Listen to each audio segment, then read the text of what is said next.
Every day, dozens and hundreds of Ukrainian soldiers die in the war for Ukraine. The authorities say that 100 to 200 soldiers die every day. These are the highest figures made public during the war. Ukraine does not name the total number of losses on its side. But behind the nameless numbers and death notices are real people with plans for the future, shattered dreams, orphaned children, and grieving parents. We are telling you a few stories of Ukraine's fallen defenders, because each of them deserves to be remembered. My son stayed in Mariupol forever. I lost not just my son, he was everything to me, says Natalia Shamritskaya, who lost her only son in the fighting for Mariupol. 21-year-old Ilya Shamritsky signed a 3-year contract with the armed forces. He served in the 1st Separate Marine Battalion, which left Sevastopol in 2014, and then joined the 36th Marine Brigade. When the war broke out, the son called his mother every day so that she wouldn't worry unnecessarily. The first time he went a week without a call was in early March. Ilya never told me where he was, always asking about his parents and sister, who stayed at home. The last time he got in touch was on April 6th. He wrote that he was doing well. It meant that he was alive. I endured it until April 13th, although there was no peace. And then I started writing to all the relevant services that we have in our country, says the military's mother. Natalia was told that her son was neither on the lists of prisoners nor on the lists of the dead. Then she posted a message about her son in all of the groups searching for missing soldiers in social networks. For more than a month, Natalia woke up and went to sleep thinking about her son, with the thought that she did not know where her son was. No one knows where her Ilya is. On May 22nd in the evening, I received a call from Ilya's friend. I was glad to see him as if he were my son. He told me that he had been exchanged after his captivity. I asked if he could tell me about Ilyusha. Yes, he said, and then stopped talking. I understood everything without words, Natalia recalls. Before the screaming and tears broke out, Natalia still had time to ask her friend Ilya how her son died. Later, she reconstructed the events of that day for herself. On April 10th, in the morning, there was another airstrike on the industrial zone in Mariupol. In the morning, it became known that 2 soldiers were killed. One of the dead was rescued from the rubble. Only his arm and face were visible. 4 concrete floor slabs had fallen on his body, and the 5th one was resting on his edge. There was no way to get him out without a crane. Natalia holds back her tears and adds, "So, my Ilya stayed there forever." She still cannot accept her son's death. Additional suffering is caused by asking neighbors when the body will be brought and when the funeral will take place. Natalia found the exact location of her son's death in Mariupol, on the territory of the Ilyich Iron and Steel Works. If only our victory would come. I have already made a route for myself. If I don't find the remains, I will at least find the place where my son lies, and there I will lay down to him. The mother holds back her tears. Bodan from the other world will help us kill them. A small church filled to the brim with people who kept coming in line with flowers. The bells were ringing shrilly. When the flag was raised over the coffin, everyone present sang the Ukrainian anthem. And then everyone fell to their knees, the oldest first. Thus, on the 2nd day of summer, Bodan Krivitsky, a fallen soldier of the 95th Separate Air Assault Brigade, was buried in Boyarka. My father was the last person left at the cemetery. He said, "I'm going to smoke a cigarette and tell you about it. This is my son, my eldest son, 26 years old. He was a real soldier, a platoon commander. He was going to continue his service, to study to become a sergeant," says Bodan's father, Mykola. He serves in the Navy himself. Another son, Ivan, is serving in the army. The 3rd son stays with his mother. "Let them come to us. It will be easier for us to kill them on our land. Give us weapons. We will deal with the rest," Mykola says, and adds, "Bodan is not dead. He will help us from the other side. Bohdan Krivitsky was a Plast member. He was awarded the Iron Plast Cross, a distinction for members of Plast, the Ukrainian scouting organization who died for Ukraine. This is the 12th cross awarded to fallen Plast members since 2014 and the 6th since February 24. The family of the fallen Ukrainian soldier Vitaly Derek received this cross in Ternopil. I was handed his wedding ring in a bag. Vladislav Soldat from the 93rd Brigade, Kolodny Yar, went through the Donetsk airport and signed a contract with the armed forces 3 times. We had a lot of plans. When his contract ended, to visit him in Kherson, to live together as a family, says Olena, the soldier's widow.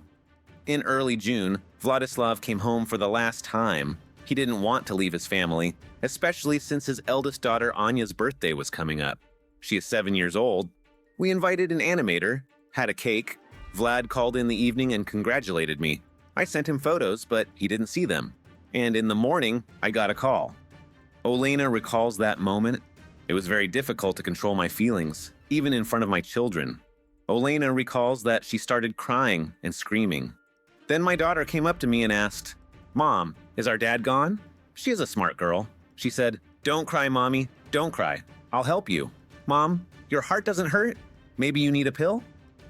Olena says about her daughter, the mother feels that her child has grown 10 years older these days. Olena still can't believe her husband's death. "I am saved by the thought that it was not him. We buried him in a closed coffin because he was lying on the battlefield for a long time. We did not see him." Olena's distrust was shaken at her husband's funeral when she was given his wedding ring in a bag. Vladislav's mother lives in occupied Kherson. After receiving the news of her son's death, she decided to go to her daughter-in-law with her children. At this time, she is on a dangerous journey without communication. Vladislav died in early June, between the birthdays of his daughters, Anya and Victoria. "Here's the breakfast we brought you. It's my daughter's birthday today, and you are sitting down to breakfast together. My pain is beyond words. My heart is breaking," Olena says at her husband's grave. "He couldn't have just walked away. To be so careless. He went through such hell since 2014, she reiterates. "We were together 24/7. We met in New York. We thought we would tell our children about it later," recalls Vera, the wife and sister of Alexander Moiseyenko, call sign Bohomol. Back then, the village was still called Novorodske, New York in the Donbass. Podcast Alexander Moiseyenko is a native of Odessa region. In 2013, he went to the Maidan and then joined the Hospitallers. Alexander met his future wife Vera in 2016 in the 24th Separate Mechanized Brigade named after King Danilo. He was a combat medic in a reconnaissance company, and after an injury, he was transferred to aerial reconnaissance. At first, he was my partner. Then we became friends and started dating. We were together 24/7. These were trips, training of new pilots. Our job was to observe everything from a bird's eye view, says Alexandra Vera, the wife of the late Ukrainian soldier. During the 2 years they were together, they had only one date in Bakhmut, Donetsk Oblast. Vera and Alexander got married in the midst of the coronavirus pandemic in Lviv. Only their brothers and the bride's father attended the ceremony. Others could not come due to quarantine restrictions. They celebrated at home together. Vera was with Alexander at the time of the shelling. Their crew came under fire. Alexander did not return from the trip.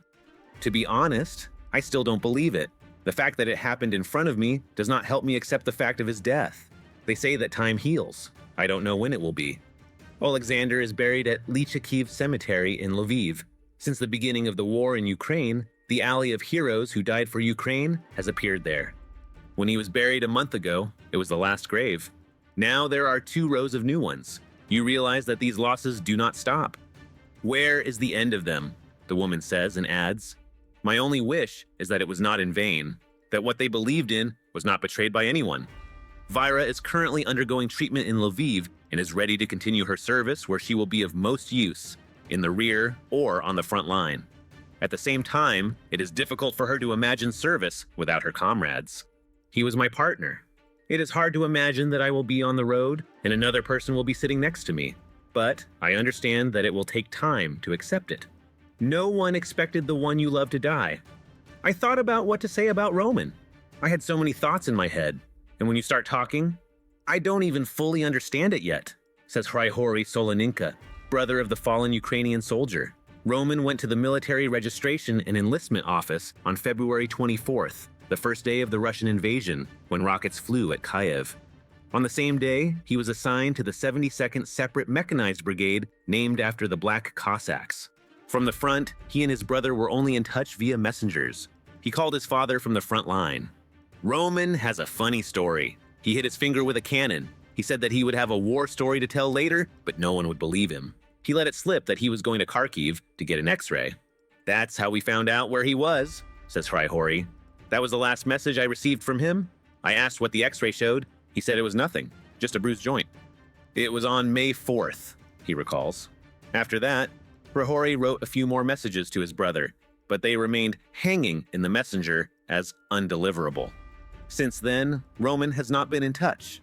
On May 6th, my father received a funeral notice from the military commissariat. Roman was killed. Hryhorij was struck by how many friends and acquaintances called and wrote to him with words of condolence. Hryhorij also recalls that his brother was preparing a surprise for him.